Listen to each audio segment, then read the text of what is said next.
I'm about to tell you something that will make you question everything you think you know about fear. What if I told you that 99% of what you call fear isn't actually fear at all?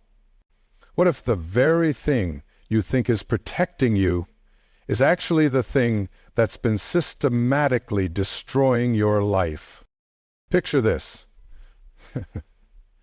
You're lying in bed at 2 a.m., staring at the ceiling. Your mind is racing through a mental catalog of everything that could go wrong tomorrow, next week, next year. Your heart is pounding, your palms are sweating, and you're having a full-body panic response to things that haven't happened and may never happen. Here's a shocking fact that research has revealed. The average person spends 47% of their waking hours thinking about things that might go wrong, and 91% of those feared scenarios never actually occur. But here's what will blow your mind. The 9% that do happen rarely unfold the way you imagined, and you handle them far better than your fear predicted. Look around this room.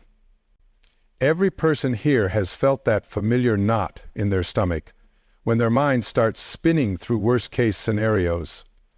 You've all experienced that paralyzing moment when you want to take action, but you're frozen by the question, but what if it all goes wrong? I've spent over 4 decades studying human consciousness and the invisible prisons we create in our own minds. What I've discovered about fear will fundamentally change how you see your relationship with uncertainty. The fear of what could go wrong isn't protecting you from danger. It's protecting you from living. Here's something that gave me chills when I first realized it. Your brain evolved over millions of years with one primary job: keep you alive. But your ancient brain can't tell the difference between a real physical threat and an imagined emotional threat.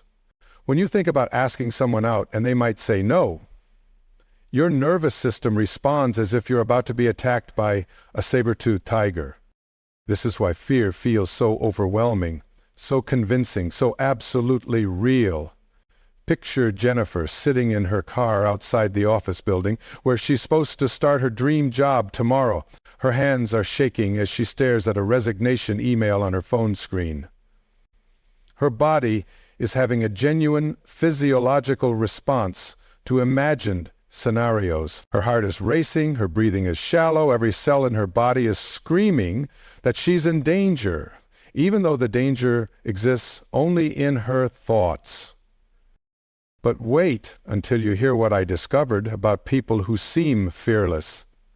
They're not actually fearless at all. They feel the same terror you do. The difference? They've learned the 4 signs that reveal when fear is lying to you, and once you know these signs, everything changes. Sign number 1. Your fear is about the future, but it feels like the past. Jennifer's mind was creating an endless movie reel of everything that could go wrong at her new job. What if she wasn't qualified? What if her colleagues didn't like her? What if she made a mistake and got fired? But here's what Jennifer didn't understand. These fearful thoughts weren't actually about the future. They were about the past. When Jennifer was 8 years old, she enthusiastically volunteered to give a presentation in front of her class. She had worked hard on it, was excited to share it, but when the moment came, she forgot her words, and some kids laughed. That moment of embarrassment and shame got stored in her nervous system as evidence that putting herself out there was dangerous. 20 years later, sitting in that car, her brain was still trying to protect her from that 8-year-old's experience of humiliation. Her adult brain was being hijacked by her childhood fear. Sign number 2. The fear creates the very outcome you're trying to avoid. Now here's where it gets really disturbing, and this might shock you. Fear doesn't just steal your future possibilities. It actually manufactures the very outcomes you're desperately trying to prevent. Picture Robert pacing around his living room at midnight, checking his wife's phone while she sleeps. He was so afraid of his marriage ending that he spent every day looking for signs it was falling apart. He analyzed every conversation with his wife for hidden meanings. He interpreted her tired sighs as evidence of growing dissatisfaction. His constant anxiety and suspicious questioning were slowly poisoning the very relationship he was trying to save. His fear of abandonment was creating the abandonment he was trying to avoid. This is what I call the fear creation paradox, and once you see it, you can't unsee it. Sign number 3, your worst-case scenarios are more creative than reality. The scenarios your mind creates when it's afraid are almost never what actually happens. Your fearful imagination is like a Hollywood disaster movie, dramatic, terrifying, and completely unrealistic. Life has a creativity and unpredictability that your catastrophic thinking can't match. Even when difficult things do happen, they rarely happen the way you imagined, and you're usually far more capable of handling them than your fear predicted. You have resources, resilience, and creativity that fear can't account for, because fear operates from the assumption that you're helpless and the world is dangerous. Sign number 4. The fear feels urgent, but it's actually ancient. That panicked feeling that you need to act now, that disaster is imminent, that you're in immediate danger, it's your nervous system responding to threats that existed thousands of years ago. Your brain is treating a difficult conversation with your boss the same way it would treat an encounter with a hungry predator. But here's what nobody tells you about this process, and this is crucial for your transformation. Some of the people in this room who appear most confident have the same fearful thoughts you do. The difference isn't that they don't experience fear. The difference is they've learned to recognize these 4 signs and respond differently. Instead of believing their fearful thoughts and organizing their life around them, they've developed what I call the fear investigation method. When a fearful thought arises, they ask themselves 3 questions that change everything. Question 1, what am I really afraid will happen? Get brutally specific. Write it down if you need to. Most people's fears are actually quite vague when you examine them closely. I'm afraid of failing becomes, I'm afraid that if I start this business and it doesn't work, I'll lose my savings and have to move back in with my parents, and everyone will think I'm a loser. Question 2. What evidence do I have that this will actually happen? Usually you'll discover that your fears are based more on imagination than information. Jennifer realized she had no evidence that she wasn't qualified for the job. The company had sought her out, interviewed her extensively, and made her an offer because they believed in her capability. Question 3. Even if this feared scenario did happen, how would I handle it? This question is revolutionary because it moves you from helpless worry into empowered problem solving. Your mind starts to realize that you have options and capabilities that fear had blinded you to. Jennifer worked through this process while sitting in that car.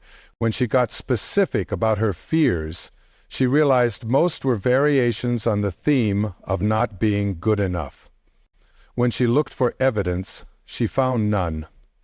When she imagined handling her worst-case scenarios, she realized she was more resourceful than her fear gave her credit for. If she struggled in the new role, she could ask for help, get additional training, or even look for a different position. None of these outcomes would be pleasant, but none would be catastrophic either. Most importantly, she realized that staying in her old job, out of fear, was guaranteeing the very stagnation she was afraid the new job might bring. Now here's what happens when you stop organizing your life around imaginary problems, and this will surprise you. Jennifer took that job. 6 months later, she called to tell me it was the best decision she'd ever made. None of her feared scenarios had materialized. Instead, she discovered capabilities she didn't know she possessed, made friendships she treasured, and gained confidence that transformed how she saw herself. But the most powerful part? She told me, I realized that my fear had been making decisions for me my entire life. And those decisions were always the small ones, the safe ones, the ones that kept me exactly where I was. This brings us to what I call the courage paradox. Most people think courage means not feeling afraid. But that's not courage. That's numbness. Real courage is feeling the fear and choosing to act from something deeper than that fear. The most successful people in any field aren't those who never feel afraid. They're those who feel afraid and act anyway. Here's something fascinating that recent research revealed. People who take action despite their fears are 3 times more likely to achieve their goals than those who wait for fear to disappear. They don't have less fear. They have more courage to act in spite of it. They've learned that fear is often a compass pointing toward what matters most to them. The things that scare you are often the things that would transform your life if you had the courage to pursue them. But here's the most powerful insight I can share with you, and this changed everything for me personally. Your brain is incredibly plastic and adaptable. Right now, as I'm speaking to you, your neural pathways are being rewired. The pathways that automatically generate fearful thoughts can be weakened through disuse, while new pathways, focused on possibility, can be strengthened through practice. This isn't just metaphorical. Scientists can now measure these changes. Every time you notice yourself spiraling into what-if scenarios and gently redirect your attention to what is actually happening right now, you're literally rewiring your brain. Every time you catch yourself preparing for disasters that may never come, and ask yourself what you could be creating instead, you're building new neural highways. Robert learned this the hard way. Instead of constantly scanning for signs of trouble in his marriage, he started what he called relationship construction. Instead of protecting himself from imaginary rejection, he started investing in real connection. He began asking his wife about her dreams instead of analyzing her moods. He started planning surprises instead of searching for problems. His marriage not only survived, but became stronger than it had ever been. But more importantly, Robert discovered something profound. When you stop defending against imaginary threats, you have enormous energy available for building actual opportunities. Here's something that will completely shift your perspective, and I want you to really let this sink in. Sometimes fear is actually excitement in disguise. The same physiological sensations, racing heart, increased breathing, heightened awareness, can be interpreted as either fear or excitement, depending on the story you tell yourself about what those sensations mean. Think about the last time you did something that scared you but turned out well. A presentation that went better than expected. A conversation that deepened a relationship. A risk that led to an opportunity. In those moments, you proved to yourself that your fears' predictions were wrong, and your capabilities were greater than you imagined. This rewiring takes time and consistent effort. But here's what nobody tells you about the process. You're not trying to become a person who never experiences fear. You're becoming a person who doesn't let fear make their major life decisions. The courage of uncertainty means taking action in the presence of fear rather than waiting for fear to disappear. It means making decisions based on your values rather than your anxieties. It means trusting your ability to handle whatever comes rather than trying to prevent anything challenging from ever happening. What would your life look like if you stopped being controlled by fears of what could go wrong? Picture yourself 6 months from now, having taken the actions your heart has been urging you to take. What opportunities would you have pursued? What conversations would you have had? What dreams would you be actively building? What version of yourself would emerge if fear stopped being your primary decision maker? These aren't just hypothetical questions. They're invitations to a different way of living. A way where you make choices based on love rather than fear, on possibility rather than protection, on who you're becoming rather than who you've been hurt into being. Your fearful mind will always find new scenarios to worry about. That's its evolutionary job. But you don't have to make it your job to believe every story it tells you. You can acknowledge the fear, thank it for trying to protect you, and then choose to act from a deeper place of wisdom and trust. The world doesn't need another person paralyzed by imaginary problems. The world needs you to contribute your unique gifts, to take the risks that align with your purpose, to live boldly enough to inspire others to do the same. You can't do any of that while you're hiding from shadows that exist only in your mind. Right now, in this moment, you have a choice. You can continue to let fear of what could go wrong prevent you from discovering what could go magnificently right.